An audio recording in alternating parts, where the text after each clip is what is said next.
If you go to China, they're piloting it a few years ago in Shenzhen. So I lived overseas. If you go to Shenzhen, back in 2017, they already had facial recognition cameras there. So if you jaywalked in Shenzhen, they would immediately detect that and send you a notification, and they would deduct money from your what they call WeChat account. They use two main apps, WeChat and Alipay. So you can actually deduct your money directly from your account. This is 4 years ago, so this is not like some sort of conspiracy theory. It's not something that's going to happen 10 years into the future. This happened pre-corona in China. And so this system in China that exists is extremely advanced. They can detect if it's a man or a woman. They can guess your age. They can detect what kind of car model it is, who the manufacturer is. This is a sort of technology that we see in all these dystopian sort of films and whatever, and people keep putting it off and thinking that this is something that's going to happen later in my kid's lifetime or my grandkids. It's already here. And if this gets implemented anywhere, especially in a Western nation, it's not going away. Israel is already talking about the fourth shot. Then they're going to be going to herpes, and they're going to ask if you're gay. They're going to be asking if you ate 3 pizzas this week because it's unhealthy.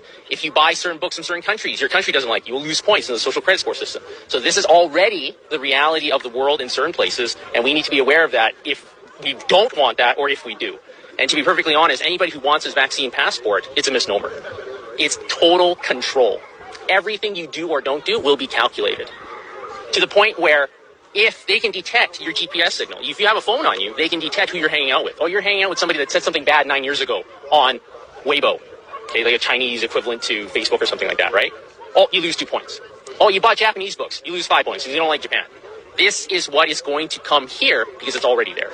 And we're doing that a little bit with contact tracing for COVID, aren't we? So that they can see where you're at and who you're with. The simple reality is that the technology that CSIS has and all these big tech corporations, they already know where you are.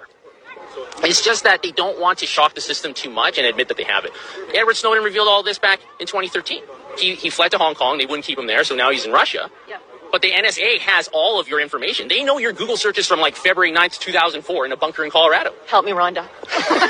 Right? They have all this information. So, but they don't, like in the US, they have the Fourth Amendment. They're not supposed to track you forever, right? So they pretend they don't have it, but they do. Yeah. If they really want to utilize it,